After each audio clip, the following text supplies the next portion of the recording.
बागी बना वांटेड। जी हां, मध्य प्रदेश की सियासत में पिछले कुछ दिनों से कांग्रेस से बीजेपी में शामिल हुए अक्षय कांति बम का नाम बेहद सुर्खियों में है। कांग्रेस से भाजपा में आए अक्षय कांति बम फिलहाल फरार चल रहे हैं और आज हम आपको अक्षय कांति बम के बागी से वांटेड बनने तक का सफर बताएंगे। तो स्क्रीन पर आप 3 तस्वीरें देख रहे हैं। ये 3 अलग अलग तस्वीरें अक्षय कांति बम की है। पहली तस्वीर 29 अप्रैल की, जब इंदौर में उन्होंने बम फोड़ा था। इंदौर में नामांकन वापसी के आखिरी दिन अक्षय कांति बम अचानक कलेक्ट्रेट पहुंचते हैं और नामांकन वापस ले लेते हैं। और नामांकन वापस लेने के बाद अक्षय कांति बम बीजेपी दफ्तर पहुंचे और औपचारिक रूप से उन्होंने बीजेपी की सदस्यता ली। भाजपा ज्वाइन करने के बाद अक्षय कांति बम ने बीजेपी कार्यालय में एक प्रेस कॉन्फ्रेंस की और उन्होंने कहा कि राष्ट्रहित की भावना और सनातन धर्म की रक्षा के लिए उन्होंने ये कदम उठाया है। वहीं दूसरी तस्वीर इंदौर की ही है, जब कांग्रेस ने नोटा को वोट देने की एक मुहिम चला दी। बैनर पोस्टर के जरिए कांग्रेस मतदाताओं से बीजेपी को वोट देने की जगह नोटा को वोट देने की अपील की।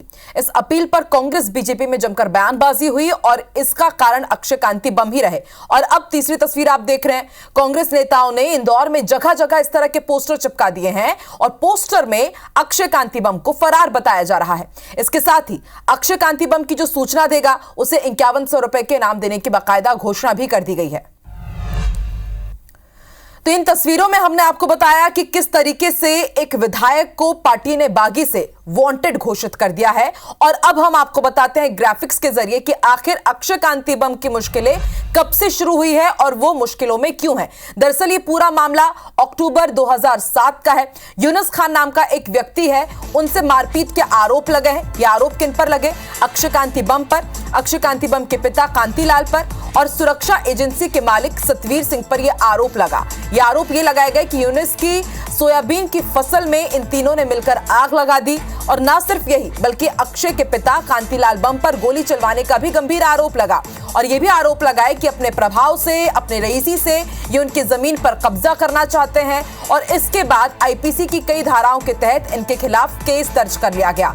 और फिर मामले में फरवरी साल 2014 में इनके खिलाफ चार्जशीट दाखिल की गई और 2017 में आरोप तय हुए। मामले में एक आरोपी जो सतवीर, जो कि सुरक्षा एजेंसी का मालिक बताया जा रहा है, उनका निधन हो चुका है। और फिर 17 साल पुराने मामले में धारा 307 जोड़ दी गई। तो ये वो पूरा मामला है जिसमें फंसे हुए हैं, घिरे हुए हैं अक्षय कांति बम। बार बार इन्होंने जमानत की याचिका दाखिल की, लेकिन बार बार उसे निरस्त कर दिया गया। जमानत अर्जी को एक बार फिर से खारिज कर दिया गया और अब ऐसे में अभी फिलहाल फरार चल रहे हैं अक्षय कांति बम।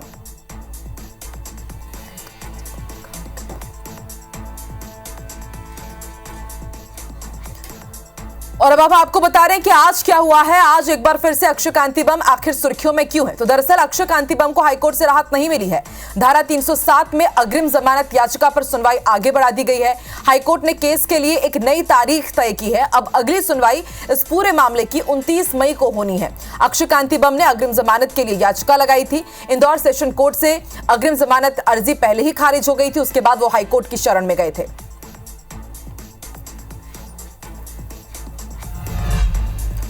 तो अक्षय कांति बम आखिर मुश्किलों में क्यों है, ये हमने आपको बताया। और अब आपको बता रहे हैं कि आखिर उन्होंने नामांकन वापस क्यों लिया। उन्होंने कहा था कि कांग्रेस पार्टी से उन्हें सपोर्ट नहीं मिला, प्रदेश केंद्रीय अध्यक्ष से उन्हें सपोर्ट ही नहीं दिया जा रहा था, वो ठीक से कांग्रेस पार्टी के पक्ष में प्रचार प्रसार नहीं कर पा रहे थे। उसके बाद उन्होंने कहा कि राष्ट्रहित की भावना के लिए मैं बीजेपी में शामिल हुआ हूं, सनातन धर्म की रक्षा के लिए मैंने ये कदम उठाया, कांग्रेस को छोड़ के मैंने भाजपा का दामन थामा। इसके साथ ही उन्होंने कहा कि मुझे कभी भी कांग्रेस पार्टी का सपोर्ट ही नहीं मिला और इस कारण मैंने कांग्रेस का हाथ छोड़ा और भाजपा का साथ थामा।